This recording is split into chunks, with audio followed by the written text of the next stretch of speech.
Hi friends, +2 practical exam ഈ മാസം 20-ന് ശേഷം 20 മുതൽ തുടങ്ങുകയാണ്. ഇപ്പോൾ ഈ ആഴ്ച അതായത് മൺഡേ മുതൽ മിക്ക സ്കൂളുകളിലും മോഡൽ പ്രാക്ടിക്കൽ എക്സാം നടക്കുകയാണ്. ചില സ്കൂളുകളിലൊക്കെ തുടങ്ങിക്കഴിഞ്ഞു.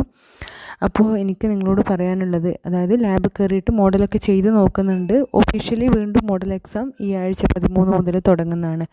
അപ്പോൾ പ്രാക്ടിക്കൽ +1-ൻ്റെയും +2-ൻ്റെയും കൂടിയാണ് പ്രാക്ടിക്കൽ ചെയ്യുന്നത്. സയൻസ് സ്റ്റുഡൻസ് മാത്രമല്ല, കൊമേഴ്സ്, ചില ഹ്യൂമാനിറ്റീസ്, പ്രത്യേകിച്ച് സൈക്കോളജി, കമ്മ്യൂണിക്കേറ്റ് ഇംഗ്ലീഷ്, ഇവരൊക്കെ പ്രാക്ടിക്കൽ ചെയ്യുന്നുണ്ട്. അപ്പോഴേ +2-ന് നമ്മൾ പ്രാക്ടിക്കൽ എക്സാം എഴുതുന്നെങ്കിലും +1-ൻ്റെയും +2-ൻ്റെയും കൂട്ടി ഓരോ പേപ്പറിനും 40 മാർക്കുണ്ട്. ബോട്ടണി, സുവോളജി വരുമ്പോൾ 20, 40 അവിടെയും ഉണ്ട്.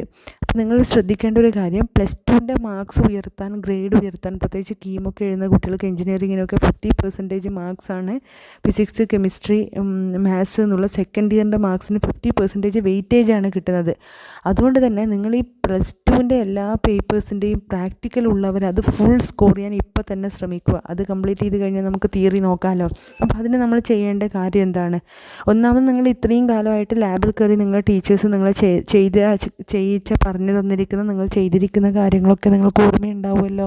ഇനി ഓർമ്മയില്ല എങ്കിൽ ഇപ്പം ഈ ആഴ്ച മുതൽ തുടങ്ങുന്ന മോഡൽ പ്രാക്ടിക്കലില്ലേ, ആ മോഡൽ പ്രാക്ടിക്കലിൽ നിങ്ങൾക്ക് കിട്ടിയിരിക്കുന്ന, നിങ്ങളുടെ ഫ്രണ്ട്സിന് കിട്ടിയിരിക്കുന്ന ക്വസ്റ്റ്യൻസൊക്കെ കൃത്യമായി ശ്രദ്ധിക്കുക.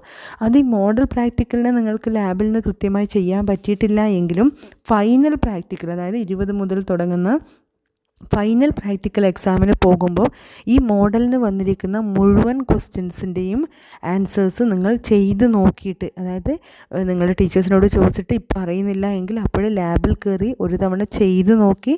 അപ്പം പ്രാക്ടിക്കലിൻ്റെ മാർക്ക്, പ്രാക്ടിക്കൽ ചെയ്ത റിസൾട്ട്, ഫൈനൽ റിസൾട്ട് മാത്രമല്ല, അതിൻ്റെ പ്രോസസ്സ്, അതായത് എങ്ങനെയാണ് ചെയ്യുന്നത് എന്നുള്ള കാര്യം കൃത്യമായി നിങ്ങൾക്ക് എഴുതാൻ പറ്റണം. അതായത് പ്രാക്ടിക്കലി നമുക്ക് കിട്ടിയിരിക്കുന്ന പ്രോബ്ലത്തിൻ്റെ സൊല്യൂഷൻ, ഫൈനൽ ആൻസർ കിട്ടുന്നതിനുള്ള മാർക്കുണ്ട്, പ്രോസസ്സ് എഴുതുന്നതിനുള്ള മാർക്കുണ്ട്.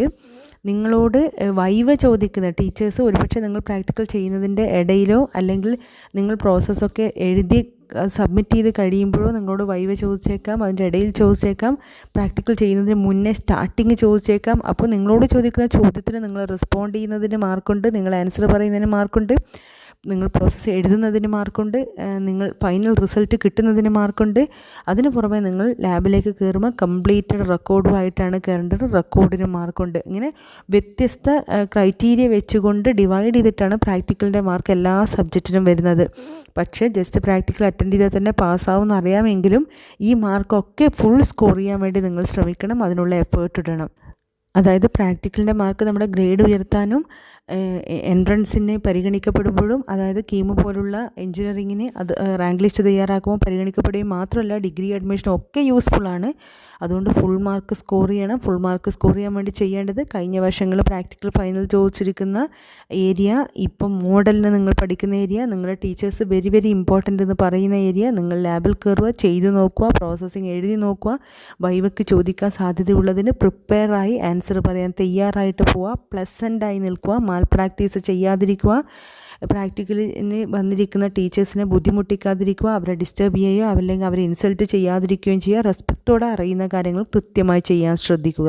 ലാബിൽ ഒരുപക്ഷെ നിങ്ങളുടെ സുഹൃത്തുക്കൾക്ക്, വ്യത്യസ്ത ആളുകൾക്ക് വ്യത്യസ്ത പ്രോബ്ലംസ് ആയിരിക്കും കിട്ടിയേക്കുക, എങ്കിലും നിങ്ങൾ ധൈര്യത്തോടെ ചെയ്യുക, ഫുൾ മാർക്ക് സ്കോർ ചെയ്യുക. അതിനുവേണ്ടി മെൻ്റലി ഫിസിക്കലി തയ്യാറാവുക, പ്രിപ്പയർ ചെയ്യുക, പ്രാക്ടീസ് ചെയ്യുക. Wish you all the best. Full പ്രാക്ടിക്കലിന് സ്കോർ ചെയ്യാൻ നിങ്ങൾക്ക് സാധിക്കട്ടെ. അതിനുവേണ്ടി നിങ്ങൾ തന്നെ ശ്രമിക്കണം. God bless U.